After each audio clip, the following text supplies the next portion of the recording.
नमस्कार बच्चों, उम्मीद है आप सभी बहुत अच्छे से होंगे।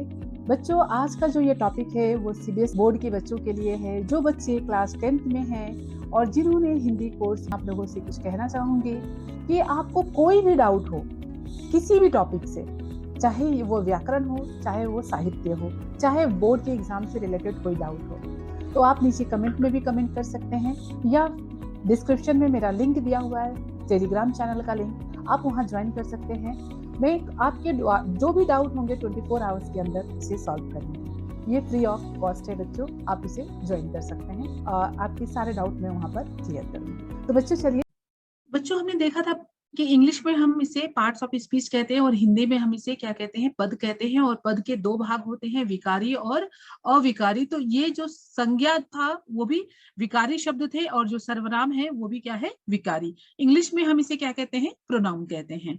तो चलिए बच्चों, हम एक एक करके सारे देखेंगे कि सर्वनाम क्या है और सर्वनाम की आवश्यकता हुई क्यों। तो अभी देखिए कि सर्वनाम का जो अर्थ होता है परिवार के साथ सबका नाम, जितने लोगों का नाम है, शाब्दिक जो अर्थ है उसका सर्वनाम का क्या अर्थ होता है, सबका नाम।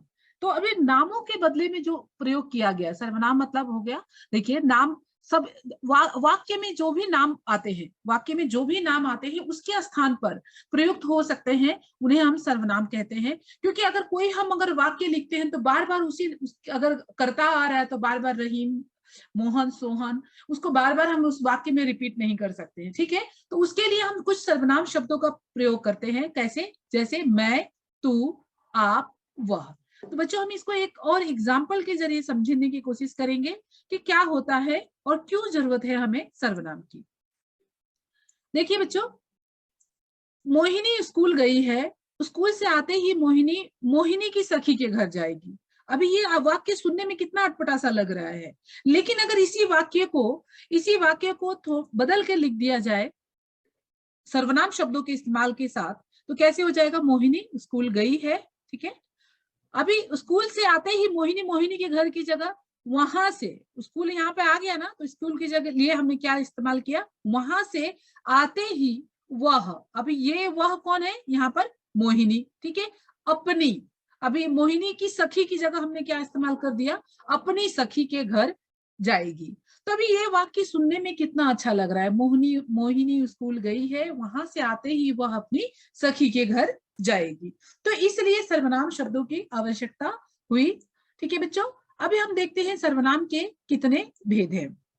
सर्वनाम के टोटल कितने, 6 भेद होते हैं। कौन कौन से हैं आपके, पुरुषवाचक सर्वनाम, निश्चयवाचक सर्वनाम, अनिश्चयवाचक सर्वनाम, संबंधवाचक, प्रश्नवाचक, निजवाचक। अगर सिंपल में बोले, अगर मैं इसी स्लाइड में मैं आपको ये सर्वनाम पूरा खत्म करती हूँ, बाद में मैं दूसरा जो पार्ट बनाऊंगी उसमें पूरा डिटेल्स में एक्सप्लेन करूंगी, ठीक है बच्चों। पुरुषवाचक सर्वनाम क्या होता है, पुरुषवाचक सर्वनाम जिसमें उत्तम पुरुष, मध्यम और अन्य पुरुष की बात की जाए। अब उत्तम पुरुष, मध्यम पुरुष और अन्य पुरुष कौन हो सकते हैं। उत्तम पुरुष मैं, जो हमेशा बोलने वाला जो होता है वो कर्ता, मैं, ठीक है, आई, वो हो गया आपका उत्तम पुरुष। मध्यम पुरुष होता है यू, या फिर हम हिंदी में बोलेंगे उसे तुम, मध्यम पुरुष, ठीक है। और अन्य पुरुष हो गया वह, जिसके विषय में बात की जाए, ठीक है। तो वो हो गया पुरुषवाचक सर्वनाम। समझे बच्चों, जहां पर हम पुरुषवाचक सर्वनाम किसे कहते हैं, जब हम मैं, तुम, वह, इन शब्दों को जब हम इस्तेमाल करते हैं तो उसे हम क्या कहते हैं, पुरुषवाचक सर्वनाम। जहां पे उत्तम पुरुष, मध्यम पुरुष और अन्य पुरुष की बात की जाए वो हो गया आपका पुरुषवाचक सर्वनाम। चलिए, किए जाने वाले सर्वनाम को पुरुषवाचक सर्वनाम, मैं, हम, तुम, वह आदि। अब पुरुषवाचक सर्वनाम के अंदर इसी के आधार पर, जो मैं, तुम, वह है, इसी के आधार पर पुरुषवाचक सर्वनाम को क्या किया गया है, 3 भागों में बांटा गया।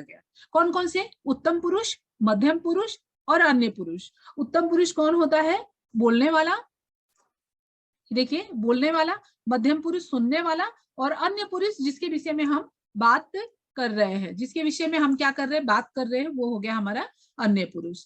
और ये कौन कौन से शब्द आते हैं, देखिए मैं, हम, मेरा, मुझे, हमारा, ये हो गया आपका फर्स्ट पर्सन इंग्लिश में जिसे हम बोलते हैं फर्स्ट पर्सन, सेकंड पर्सन और ये थर्ड पर्सन, ठीक है बच्चों।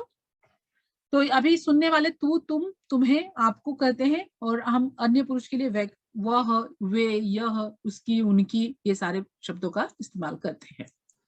नेक्स्ट है आपका निश्चयवाचक सर्वनाम। देखिए बच्चों, जैसे कि नाम से ही पता चल रहा है क्या कि निश्चय, निश्चय मतलब निश्चित होना चाहिए कि ये चीज मेरी है। समझ में आया? ये चीज मेरी है, मेरे पास है। तो जिस सर्वनाम के द्वारा किसी पास या दूर की वस्तु या व्यक्ति का निश्चित रूप से बोध होता है, उसे हम क्या कहते हैं? निश्चयवाचक सर्वनाम कहते हैं। जैसे यह और वह, ठीक है, यह मेरी साइकिल है, यह मेरी साइकिल है, निश्चित निश्चित है ये कि ये मेरा साइकिल है, ठीक है।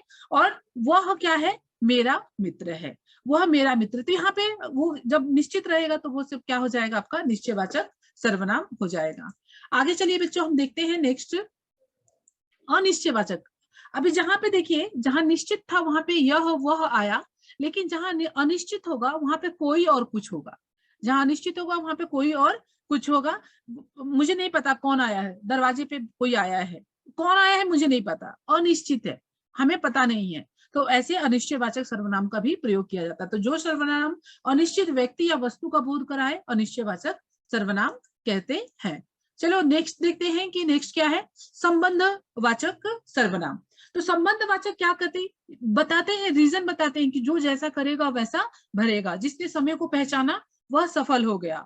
तो जैसे ही आप संबंधवाचक सर्वनाम में क्या होते हैं, जो सर्वनाम शब्द एक शब्दों का दूसरे के साथ संबंध बताते हैं उसे संबंध। एक जैसे अभी जो जैसा करेगा ये सो वैसा भरेगा। तो अभी जो सो ये क्या कर रहे, संबंध बता रहे। तो जो सो, जिससे, जिसे, इस तरह के शब्दों के जब आएंगे तो वो क्या हो जाएंगे? आपके संबंधवाचक सर्वनाम होते हैं।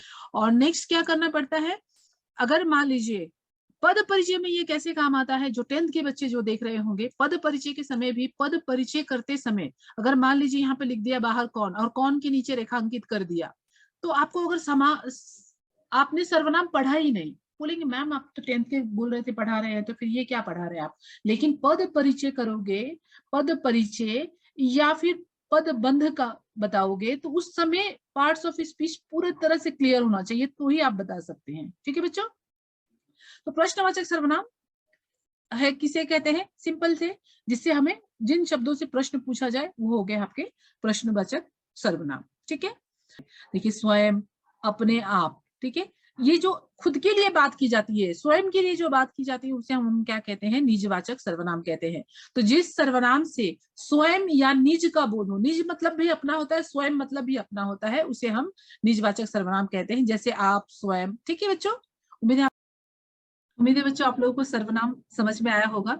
समझ में अगर आया है तो कमेंट जरूर कीजिए, लाइक कीजिए, शेयर कीजिए और सब्सक्राइब कीजिए, और बेल आइकन को दबाना ना भूले, ताकि जो भी मैं वीडियो अपलोड करती हूँ वो आपको समय पर मिल जाए, आपको नोटिफिकेशन उसका मिलता रहे। ठीक है बच्चों, थैंक यू।